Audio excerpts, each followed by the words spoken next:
Hi friends, welcome to Soumya food house YouTube ಚಾನಲ್ಗೆ ಎಲ್ಲರಿಗೂ ಸ್ವಾಗತ.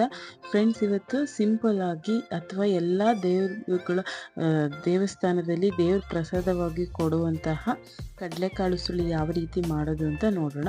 ಅದಕ್ಕಿಂತ ಮುಂಚೆ ಯಾರೆಲ್ಲ ನಮ್ಮ ಚಾನಲನ್ನು ಸಬ್ಸ್ಕ್ರೈಬ್ ಆಗಿಲ್ಲೋ, ಸೊ ಕೆಳಗಡೆ ಕಾಣ್ತಿರ್ತಕ್ಕಂಥ ಸಬ್ಸ್ಕ್ರೈಬ್ ಬಟನ್ ಮೇಲೆ ಒತ್ತಿ ಮತ್ತು ಬೆಲ್ ಐಕಾನ್ ಮೇಲೆ ಕ್ಲಿಕ್ ಮಾಡಿ. ಸೊ ಇಲ್ಲಿ ಒಂದು 50 ಗ್ರಾಮ್ ಅಷ್ಟು ಚನ್ನ ದಾಲನ್ನು ತಗೊಂಡಿದ್ದೀನಿ. ಸೊ ಅದನ್ನು ನೀರು ಹಾಕ್ಬಿಟ್ಟು ಒಂದು 5ರಿಂದ 6 ಅವರು ಅದನ್ನು ನೆನೆಯೋಕ್ಕೆ ಬಿಡಬೇಕು. ಸೊ ನಾವು ಆದಷ್ಟು ದೊಡ್ಡ ಬೌಲಲ್ಲೇ ಹಾಕ್ಬೇಕು, ಏಕೆಂದರೆ ಅವು ಕಡಲೆಕಾಳು ಅರಳ್ತಾವಲ್ಲ, ಸೊ ಅದಕ್ಕೆ ನೆಂದಷ್ಟು. ಸೊ ಅದಕ್ಕೆ ಅದಾದಮೇಲೆ ಈ ಥರ ನೆಂದಿರುತ್ತೆ. ಸೊ ಅದನ್ನು ನೆಕ್ಸ್ಟು ಒಂದು ಕುಕ್ಕರ್ ಒಳಗೆ ಈ ಥರ ಕಡಲೆಕಾಳು ಹಾಕಿ ನೀರು ಹಾಕಬೇಕು. ನೀರು ಹಾಕ್ಬಿಟ್ಟು ಅದು ಮುಳುಗುವಷ್ಟು ಅದಕ್ಕೆ 1 ಟೇಬಲ್ ಸ್ಪೂನಷ್ಟು ಉಪ್ಪು ಹಾಕಬೇಕು. ಉಪ್ಪು ಹಾಕಿ ಒಂದು ಕಾಲು ಟೇಬಲ್ ಸ್ಪೂನಷ್ಟು ಅರಿಶಿನ ಹಾಕಬೇಕು. ಹಾಕ್ಬಿಟ್ಟು ಅದನ್ನು ಒಂದು ಕುಕ್ಕರ್ ಲಿಡ್ನ ಕ್ಲೋಸ್ ಮಾಡಿರಿ. ಒಂದು 5ರಿಂದ 6 ವಿಷಲ್ಲು ಅದನ್ನು ಕೂಗಿಸ್ಕೋಬೇಕು. ಅದು ಕೂಗಿ ಕುಕ್ಕರ್ ಕೂಲ್ ಆದಮೇಲೆ ಅದನ್ನು ತೆಗೆದು ನೋಡಿದಾಗ ಈ ಥರ ಅದು ಬೆಂದಿರಬೇಕು. ಸೊ ಅದನ್ನು ಒಂದೇ ಒಂದು ಸ್ಪೂನಲ್ಲಿ ಕಾಳನ್ನು ತಗೊಂಡು ಈ ಥರ ಚೆಕ್ ಮಾಡಿದಾಗ ಸೊ ಅದು ಈ ಥರ ನೀಟಾಗಿ ಸ್ಮ್ಯಾಶ್ ಆಗೋ ರೀತಿ ಬೇಯಬೇಕು. ನೋಡಿ, ಈ ಥರ ಬೆಂದಿರಬೇಕು. ಅದಾದಮೇಲೆ ನೆಕ್ಸ್ಟು ಒಂದು ಪ್ಯಾನಿಗೆ ಒಂದು 3ರಿಂದ 4 ಟೇಬಲ್ ಸ್ಪೂನಷ್ಟು ಎಣ್ಣೆ ಹಾಕಬೇಕು. ಅದಾದಮೇಲೆ ಅದಕ್ಕೆ ಅದು ಕಾದ್ಮೇಲೆ ಅದಕ್ಕೆ 1 ಟೇಬಲ್ ಸ್ಪೂನಷ್ಟು ಸಾಸಿವೆ ಹಾಕಬೇಕು. ಅದಾದಮೇಲೆ 1 ಬೌಲಷ್ಟು ಅಂದರೆ ಒಂದು 3ರಿಂದ 4 ಈರುಳ್ಳಿನ ಸಣ್ಣದಾಗಿ ಹೆಚ್ಚಿ ಹಾಕ್ಕೋಬೇಕು.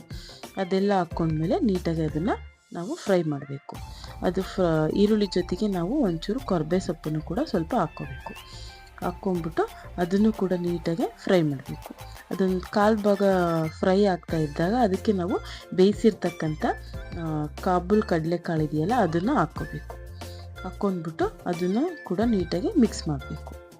ಅದೆಲ್ಲ ಮಿಕ್ಸ್ ಆಗ್ತಾ ಇದ್ದಾಗ ಅದಕ್ಕೆ ನಾವು 1 ಟೇಬಲ್ ಸ್ಪೂನಷ್ಟು ಖಾರದ ಪುಡಿ, ಅಂದರೆ ನಮಗೆ ಎಷ್ಟು ಖಾರ ಬೇಕೋ ಅಷ್ಟು 1 ಟೇಬಲ್ ಸ್ಪೂನಷ್ಟು ಖಾರದ ಪುಡಿ, ಮತ್ತು ಅದಕ್ಕೆ ಒಂದು ಅರ್ಧ ಟೇಬಲ್ ಸ್ಪೂನ್ 1 ಟೇಬಲ್ ಸ್ಪೂನಷ್ಟು ಕಡಲೆ ಹಿಟ್ಟನ್ನು ಹಾಕ್ಕೋಬೇಕು. 1 ಟೇಬಲ್ ಸ್ಪೂನಷ್ಟು ಕಡಲೆ ಹಿಟ್ಟನ್ನು ಹಾಕಿ ಅದನ್ನು ಕೂಡ ನೀಟಾಗಿ ಮಿಕ್ಸ್ ಮಾಡಬೇಕು. ನಾವಿಲ್ಲಿ ಕಡಲೆ ಹಿಟ್ಟನ್ನು ಅದರ ಕಾಳುಗಳ ಬೈಂಡಿಂಗಿಗೋಸ್ಕರ ಬಳಸೋದ್ರಿಂದ ಸೊ ನಾವು ಕಡಲೆ ಹಿಟ್ಟನ್ನು 1.5 ಟೇಬಲ್ ಸ್ಪೂನ್ ಹಾಕಿದರೂ ಕೂಡ ನಡೆಯುತ್ತೆ.